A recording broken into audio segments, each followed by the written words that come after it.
dan Nabi Muhammad Shallallahu Alaihi Wasallam.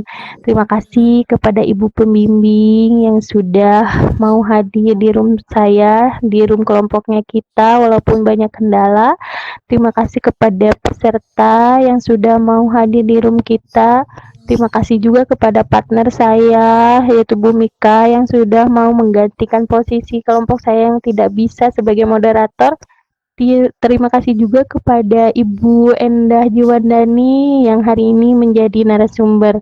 Oke, saya perkenalkan dulu narasumber hari ini yang akan mengisi materi, yaitu Ibu Endah Jiwandani SPDMM, tempat tanggal lahir di Purworejo, tanggal 12 November 1964. Beliau berdinas di Dinas Pendidikan Kota Bandung. Riwayat pekerjaan, beliau pernah menjadi guru SMP Negeri 36 Bandung di tahun 87 sampai 2016. Dan beliau sekarang menjadi pengawas SMP di Dinas Pendidikan Kota Bandung. Nomor teleponnya 081573025494. Alhamdulillah, beliau akan memaparkan materi tentang sekolah adiwiyata. Waktu dan tempat saya silakan kepada Ibu Mika untuk bisa mengatur jalannya acara ini. Bu Mika Silaila Kaudartin, mangga waktu dan tempat saya persilakan. Terima kasih. Terima kasih Bu Rima. Assalamualaikum warahmatullahi wabarakatuh. Yang terhormat Bapak Ibu peserta Institut Basnam Jabar dan struktur, Bu Elis. Perbedaan sekolah adiwiyata dan bukan adiwiyata terletak pada budaya berwawasan lingkungan. Di fisik apa saja yang harus ada pada sekolah adiwiyata? Mari kita simak paparannya bersama Ibu Endah Jiwandani. Ibu Endah sudah siap? Ya, ya.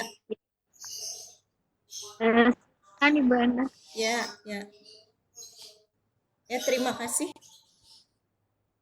Tes suara saya apakah bisa terdengar?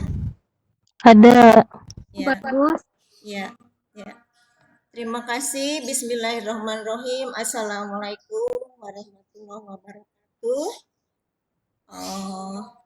Bapak Ibu yang saya hormati, Ibu instruktur yang saya hormati, Ibu Lilis Setiasih. Alhamdulillah kita bertemu di sesi VCT Batch 6 akan menyampaikan tentang sekolah adiwiyata Bapak Ibu. Nah, selama ini sekolah adiwiyata itu identik dengan sekolah yang mahal, mewah dan sebagainya. Padahal intinya sekolah adiwiyata itu ya sekolah di mana warganya itu sudah semuanya peduli terhadap sekolah. Kalau kita lihat profil sekolah ini, pasti siapapun menginginkan punya sekolah yang luar biasa asri, betah, nyaman, sehingga kita bekerja juga dengan maksimal. Anak-anak pun nanti seperti visi yang ada di sini, kalau sekolahnya indah, dia akan betah mereka untuk belajar sehingga mereka akan pintar gitu, diharapkan seperti itu. Nah, jadi pintarnya ini berawal dari kepeduliannya mereka terhadap lingkungan. Dengan peduli lingkungan, maka dia akan punya rasa memiliki terhadap sekolah. Sama halnya dengan ketika kita punya rumah, diindah-indah, dibagus-bagus, membuat kita betah di situ. Nah, sekolah ibarat rumah kedua bagi insan-insan yang ada di dunia pendidikan. Misalnya ya guru, siswa, kepala sekolah, apalagi dia sebagai pemilik rumah. Kalau rumahnya indah, nyaman, dia juga akan betah, dan tujuan yang dia inginkan sebagai pimpinan sekolah yaitu memajukan sekolah dengan sarana dan prasarana yang bagus, dan juga siswa-siswanya yang nantinya diharapkan menjadi siswa yang berprestasi. Nah, juga di samping berprestasi juga berkarakter. Nah, ini profil saya. Nah, sekarang kita sampai kepada definisi. Apa sih pengertian adiwiyata itu? Nah, menurut Kementerian Lingkungan Hidup bahwa pengertian adiwiyata adalah tempat yang baik. Jadi adi itu artinya baik dan wiyata itu adalah pengajaran atau pembelajaran. Nah, adiwiyata artinya tempat yang baik dan ideal di mana di situ, di tempat itu dapat diperoleh segala ilmu pengetahuan. Di samping ilmu pengetahuan juga di tempat itu diperoleh berbagai norma atau aturan dan juga etika yang nantinya bisa menjadi dasar bagi mereka untuk menciptakan kesejahteraan hidup. Nah, tempatnya di mana sekolah adiwiyata itu? Yaitu di sekolah tentunya ya, sebagai tempat yang ideal dalam menuntut ilmu, atau kalaulah tidak sekolah tentu di lembaga pendidikan, bisa di kampus ya. Kemudian sasarannya siapa? Sasaran sekolah adiwiyata ini adalah ya warga sekolah. Warga sekolah, pembinaan kepada mereka dalam hal pemeliharaan lingkungan. Nah, lalu tujuannya apa? Yaitu untuk mewujudkan sekolah yang bertanggung jawab dalam perlindungan dan pengelolaan lingkungan hidup melalui tata kelola sekolah yang baik. Nah, apa yang dimaksud program adiwiyata ini adalah merupakan kerjasama antara Kementerian Lingkungan Hidup dengan Kementerian Pendidikan dan Kebudayaan.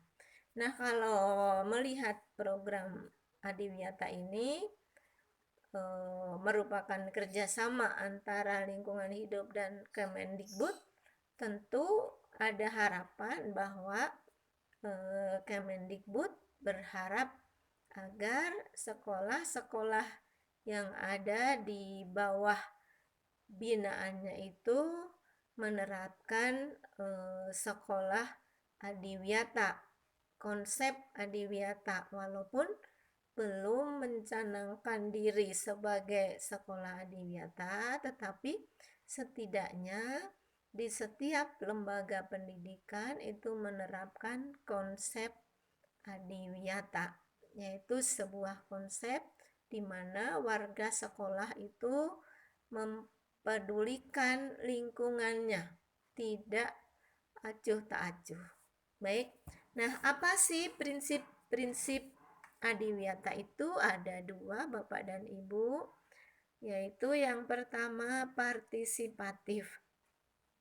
Nah, apa yang dimaksud partisipatif di sini adalah bahwa sekolah adiwiyata itu harus melibatkan seluruh warga sekolah. Dalam hal apa saja pelibatannya, tidak hanya di dalam pelaksanaan saja, tetapi di dalam perencanaan. Nah, misalnya perencanaan ini berawal dari masalah yang dihadapi di sekolah. Apa sih masalah lingkungan yang ada di sekolah? Lalu kita buat perencanaan bagaimana mengatasi masalah tersebut. Nah, di samping dalam perencanaan juga warga sekolah terlibat di dalam pelaksanaan. Nah, jadi tidak hanya sekedar berangan-angan merencanakan saja, tetapi harus juga mau melaksanakan. Dan hal yang sering dilupakan adalah evaluasi. Nah, biasanya kalau sudah merencanakan, melaksanakan, nah tidak ada evaluasi, sehingga karena tidak ada evaluasi, tidak tahu tindak lanjutnya harus seperti apa. Nah, kemudian prinsip berikutnya yaitu berkelanjutan. Jadi ada beberapa sekolah yang menerapkan adiwiyata ini karena hanya berharap ingin mendapatkan satu penghargaan, misalnya sebagai sekolah adiwiyata mandiri dan seterusnya.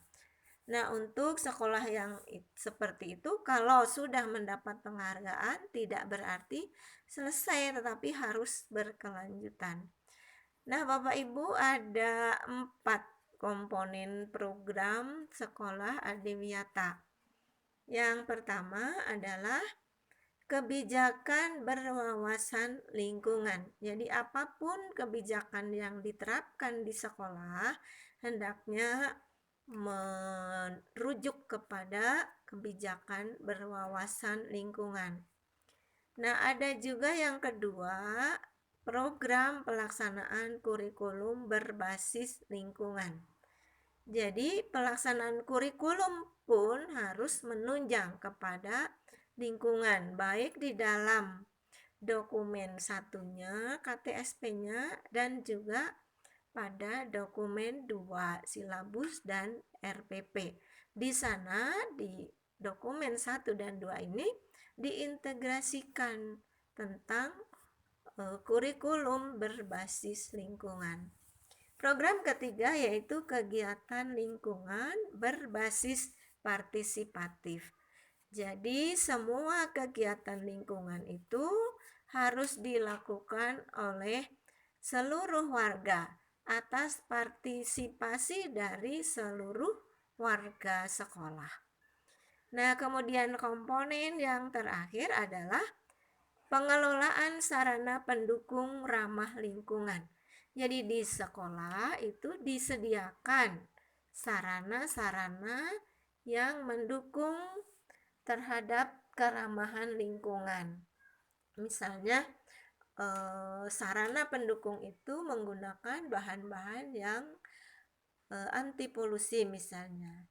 Juga bahan-bahan yang sederhana, juga bahan-bahan yang bekas. Di situ terlihat ini contoh tamannya itu ya, terbuat dari ban bekas. Sepintas ban kalau tidak dilukis seperti itu mungkin akan terbuang begitu saja, tapi ternyata ban bekas ini bisa kita manfaatkan sebagai sarana pendukung ramah lingkungan.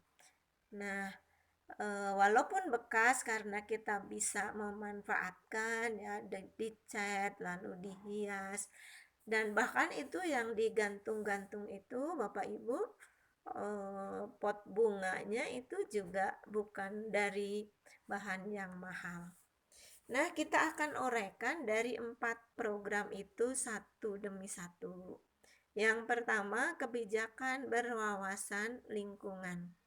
Nah, untuk apa kita membuat kebijakan berwawasan lingkungan? Itu adalah untuk menunjang pada upaya pelestarian lingkungan. Nah, kebijakannya ini diterapkan, diintegrasikan dari mulai penetapan visi. Jadi di dalam visinya itu harus mengintegrasikan budaya lingkungan. Juga di dalam misi itu adalah cara mencapai visi itu adalah dengan misi. Dengan program-program nanti bentuknya berupa program-program yang mendukung terhadap ketercapaian visi. Nah, itu semuanya ditetapkan dalam visi misi lalu dituangkan dalam KTSP, kurikulum tingkat satuan pendidikan. Tadi sudah disinggung kurikulum tingkat satuan pendidikan dari buku 1 dan juga buku 2-nya. Juga diintegrasikan juga di dalam RKAS, Rencana Kegiatan Anggaran Sekolah. Di sana direncanakan kegiatan-kegiatan yang menunjang pada pelestarian lingkungan disertai dengan anggarannya. Kemudian kebijakan pendidikan apa itu adalah merupakan keseluruhan proses dan hasil perumusan langkah-langkah strategis pendidikan yang dijabarkan dari visi, kemudian ke misi, kemudian ke tujuan pendidikan untuk mencapai tujuan pendidikan dalam satu masyarakat pada kurun waktu tertentu. Nah, program yang kedua, komponen program yang kedua adalah pelaksanaan kurikulum berbasis lingkungan. Mengapa dilakukan kurikulum berbasis lingkungan ini adalah tujuannya untuk membentuk generasi yang peduli pada lingkungan. Nah, di sana juga tertera bahwa tujuan pendidikan lingkungan hidup adalah membentuk individu yang memiliki kemampuan secara kognitif. Jadi diharapkan individu itu punya pengetahuan, juga punya sikap atau afektif, dan juga keterampilan dalam bidang lingkungan, agar dia itu dapat berkontribusi dalam kelestarian lingkungan atau bisa berpartisipasi memelihara dan memecahkan masalah lingkungan. Bagaimana mungkin ketika seseorang tidak punya pengetahuan, itu biasanya tidak akan bisa diajak berkontribusi dalam memecahkan masalah lingkungan. Punya pengetahuan tetapi tidak punya sikap juga itu sulit untuk berkontribusi. Keterampilan apalagi ini sangat dibutuhkan.